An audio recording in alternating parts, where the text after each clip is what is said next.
Does anyone else hold their breath while they DIY or just like do stressful things? Because same. Forgetting to breathe is like my special talent. Hey guys, what's up? It's Lauren. Welcome back to my channel. So for today's Sun DIY, we are going to be diving straight into some dollar store DIYs. I feel like it's been a hot minute since I've done a super affordable room decor video. So every project in today's video, I'm aiming for like a $5 to $10 budget. And 99% of all the supplies came from a dollar store, specifically Dollar Tree in my neighborhood. If you are new to my channel, make sure to subscribe and hit the notification bell so you don't miss a Sun DIY. And also make sure to subscribe to my new vlog channel where I've been vlogging like a lot. And also just to add to like all this shameless self promo, I've started vlogging on TikTok. It's like a 30 to like 45 second vlog of my day. Honestly, very stressful because I'm used to vlogging for like 20 minutes, but it's definitely been fun. So go follow my TikTok at laurDIY. Without further ado, I'm gonna take a sip of my massive 1.5 liter Topo Chico. And that was the most pathetic, like, nothing. She's flat. Got it. Okay, let's get into the DIYs. Oh, so flat, so flat. For the first DIY, you are going to need 5 or 6 photo frames. And so these are an 8x10, and I was able to get my hands on a ton of the gold ones because these are personally my favorite, but I feel like dollar stores have a ton of different options, black, white, silver, and gold, so whatever fits your vibe the most. And these were literally all $1 each. I remember when I lived in Canada, our main dollar store was called Dollarama, but not everything was $1, and so I was continuously bamboozled into thinking that everything was gonna be $1 when it was like $2.50, $1.75, where Dollar Tree, everything is literally $1, and that always blows my mind. So anyways, I've got 6 gold frames here, and I am going to start by removing the little placeholder photo out of each of them. And essentially we're gonna be making a little glass terrarium out of all of these frames. And so you can either choose to keep the glass in or out. I'm gonna keep my glass in, I think, because I feel like with the glass in, it gives it like a formal, expensive vibe. So this is what it looks like with the glass in place. I might actually even try with just like pliers to fold up these little metal pieces so that they're still holding the glass in, but just not as prominent when you can see it in the front. So I'm gonna go ahead and do this for all of the frames. I'm on my 5th frame right now, and I'm actually not going to be using the glass pieces of frames 5 and 6. Essentially, we're just gonna be using this piece and this piece to build our top pyramid at the top of the terrarium. So I'm gonna deconstruct this, but just set it aside for now and repeat that same thing on the 6th one. So remove the glass, the placeholder photo, and the backing piece. And why I say 5 or 6 frames is that essentially you could, if you wanted to, cut these 2 longer pieces down to match this one, but honestly, like, I don't know if I'll trust myself to saw down these to the right length. But because they were only $1, I just bought 2 extras so that I could have the exact length already measured out for me in 1, 2, and 3, 4. All right, so let's see how easy it is. They're gonna be to deconstruct. Oh my God, oh my God, that was kind of scary. Okay, please hold, we need pliers. Okay, let's not break the frame pieces. I'm gonna try and just remove these little metal pieces that just slide out. Oh, that came out really nicely actually. Okay, so we're gonna keep these short pieces. Oh my God, danger. Danger. With some needle nose pliers, I'm just rolling in the little metal pieces so they're still holding in the glass pretty tight, but they're not hanging off the edge. I mean, like, no one's gonna notice it, but I feel like the perfectionist in me needs to like move them back a little bit. Okay, so the next step is a little bit tricky and I'm a little bit nervous, but basically we are going to be constructing a, grade 9 geometry, come to me, a rectangular prism. Is that right? I honestly don't know. And honestly, I'm not entirely sure what the easiest way is going to be to make this happen. I'm gonna do one corner at a time, and I'm just using hot glue. You can definitely use Gorilla Glue, but typically Gorilla Glue needs like 24 hours to fully set. So before you could add that top piece, you'd have to let it sit for a little bit. Hot glue is my Lord and Savior, my BFF, my forever tried and true. So we're gonna go ahead and do that. I'm gonna be adding one long line of hot glue down here and placing the side of the frame, gold side out, facing like this before the glue dries. I'm a little stressed. I don't know if you guys know this. I feel like I've mentioned this before, but I don't test these out before I try them. So we kind of out here doing them together for the first time. I have faith. We're gonna be fine. It's gonna be great. I've also got a graph mat beneath me so I can make sure my corner is relatively straight once I do hold it up to secure it in place. Okay, and contact.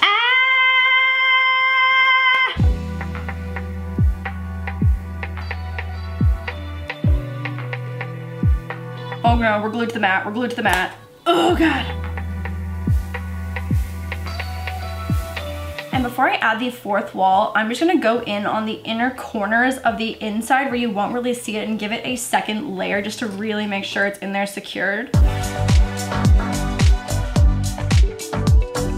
Our last piece of this rectangular prism is to add our back panel. Let's see, I don't think that I can hot glue both sides of this without one side drying and it not staying very well. And even though hot glue does dry really quickly, you do have like a little bit of flexibility in that first like 60 seconds window. So I'm gonna do one side first, bring it up almost all the way on this side, go in on this side and finish it, and then just hold it together, and then we can reinforce the inside as well. Yeah, that feels like a good plan. That feels like our safest plan. So side number one is up. Oh God, the stress. I shouldn't have drank so much coffee this morning. My hands are shaky. Does anyone else hold their breath while they DIY or just like do stressful things? Because same. Forgetting to breathe is like my special talent. Okay, not bad. Not bad at all. This also feels really strong. Definitely recommend reinforcing these inside pieces here. I feel like that really made a huge difference. So I'm gonna let that fully set. And in the meantime, what we're gonna be doing with the side pieces that we broke off is bringing it together in like a pyramid shape to make it look really, actually, should we use the long ones?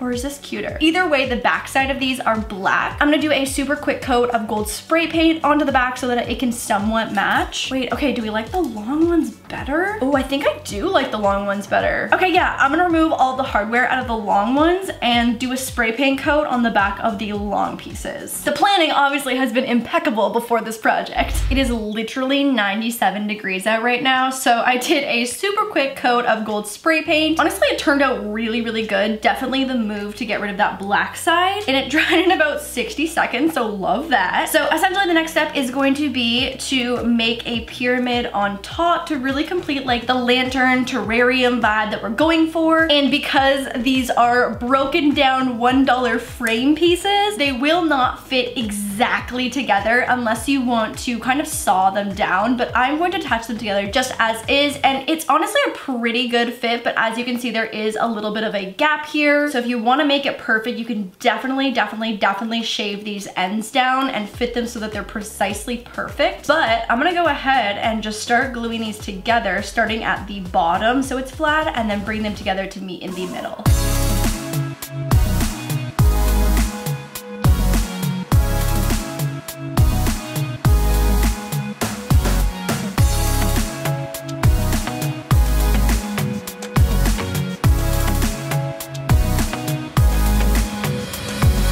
Honestly, not bad at all. I'm gonna go in with the glue and do a little more reinforcing and get rid of some of these glue strings because they are just like totally everywhere. Not something to worry about as you're gluing them because these just peel right off once they're dry. So I'm gonna reinforce a little bit more around the top point here, and then I think we're ready to like put some ish inside. Wow, this is cute. Honestly, the spray painting of the back side was the game changer.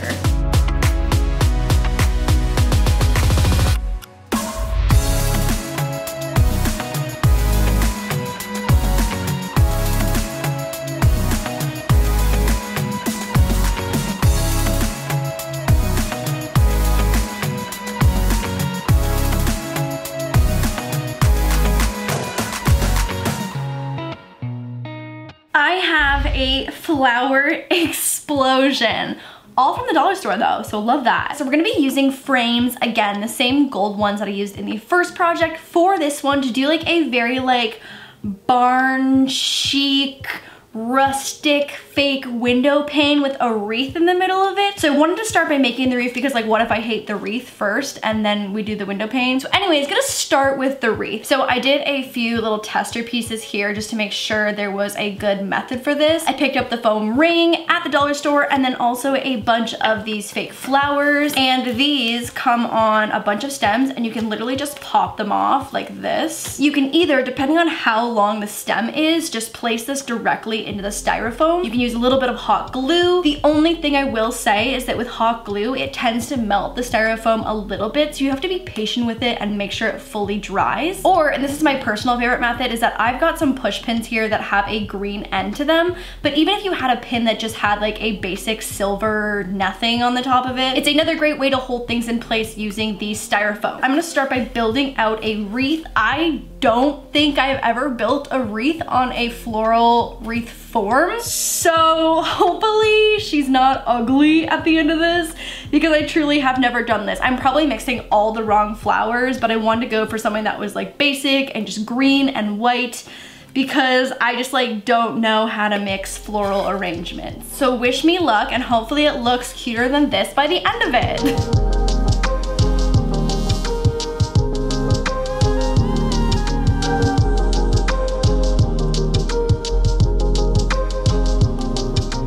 Okay, so like I'm not gonna quit my job to be a florist anytime soon, but I mean, she's pretty cute. I also definitely ended up buying way too many flowers since I use mostly greenery and like the stems and leaves of the actual flowers that I just like didn't end up using. So sometimes less is more. Anyways, I'm gonna set my wreath aside, and with 6 frames now, essentially we're gonna make a panel that's 3 across and 2 down, so 6 total, $6. And I'm gonna remove the placeholder photo and the backing, so it's again just the glass and the frame.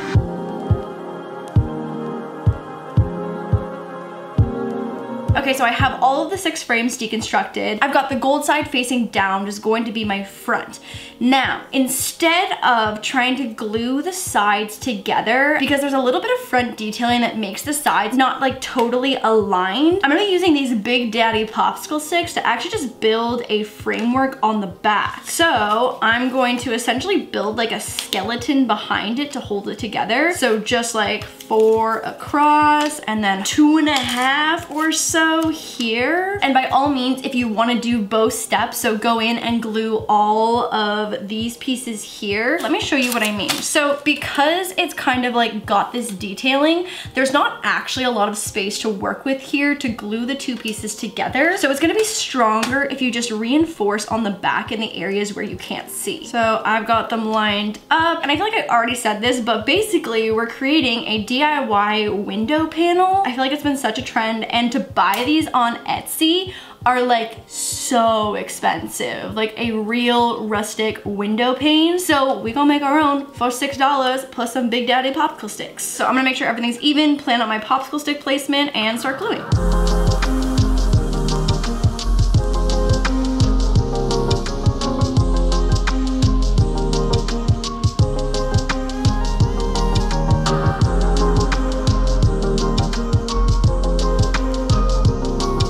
The back structure is finished. I'm gonna let these fully cool off so it can totally harden and solidify. And then I'm gonna go ahead and flip it over and we can attach our front wreath. She is beauty, she is grace. Wow.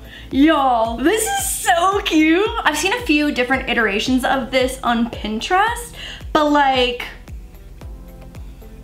y'all, this is cute. I'm excited. I am thoroughly impressed. And honestly, this wreath form is kind of the perfect size for it. So I think something like this is perfect. I'm gonna add some hot glue here and here, attach it on, and she is ready. And honestly, I flipped it over and it's definitely really strong. Like I wouldn't go around tossing it like a Frisbee or anything, but it's definitely strong enough to the point where it will be able to stand on its own up against a wall. Wow.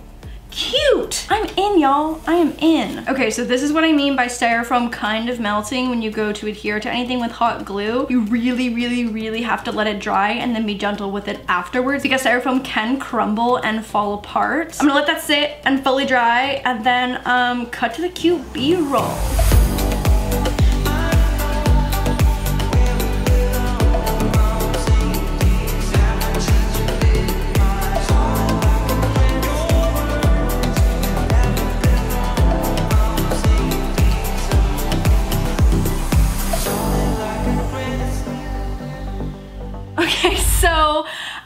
definitely just had Jeremy go break me off a branch of this dead tree that has been in my front yard for almost a year now, and the city of LA has been supposedly on its way to come cut it down and replace it.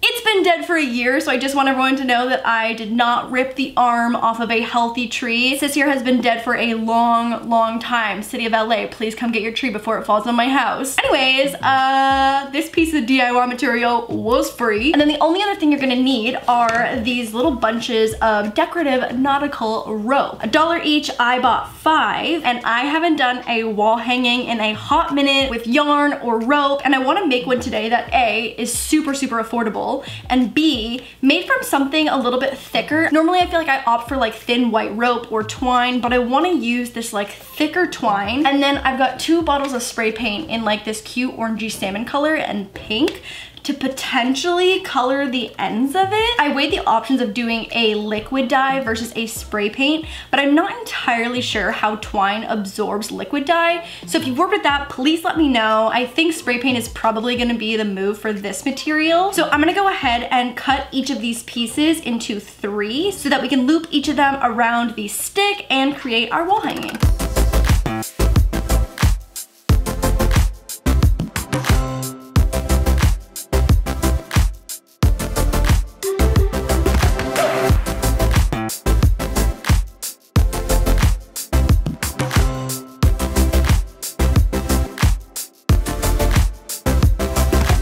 Okay, so this is actually looking super cute. I'm gonna go in now with some scissors and cut it into a diagonal little flag looking shape. The spray paint is pretty much dry, and honestly the spray paint really helped to kind of smooth out the rope and straighten it and flatten it. So love that for me. For the hanging piece, I'm just using an old piece of chain that I have on hand, but I know this adds to the cost if you don't already have chain. I had a few extra pieces of the rope that I didn't end up using, so you can use that for this to be a totally actual $5 DIY, but it's also a great way to upcycle an old necklace or anything that has a little bit of chain on it. So I'm just using some jump rings and the chain itself to attach it together at both ends.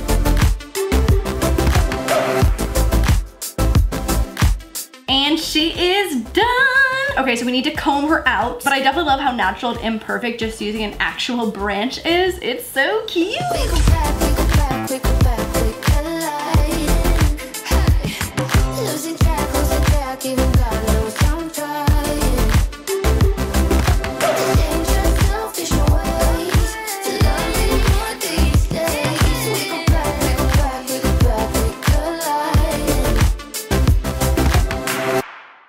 Hope you guys enjoyed this dollar store DIY room decor on a budget video. If you want to see more DIYs like this, make sure to let me know in the comments down below, and also by hitting the thumbs up button. Subscribe if you haven't already, and also to the vlog channel. And as always, send me your recreations if you try out any of these DIYs. Hope you guys enjoyed it, and I will see you guys in another song DIY.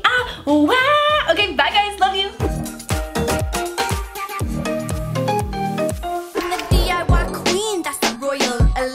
My pretty little kingdom out here running the streets.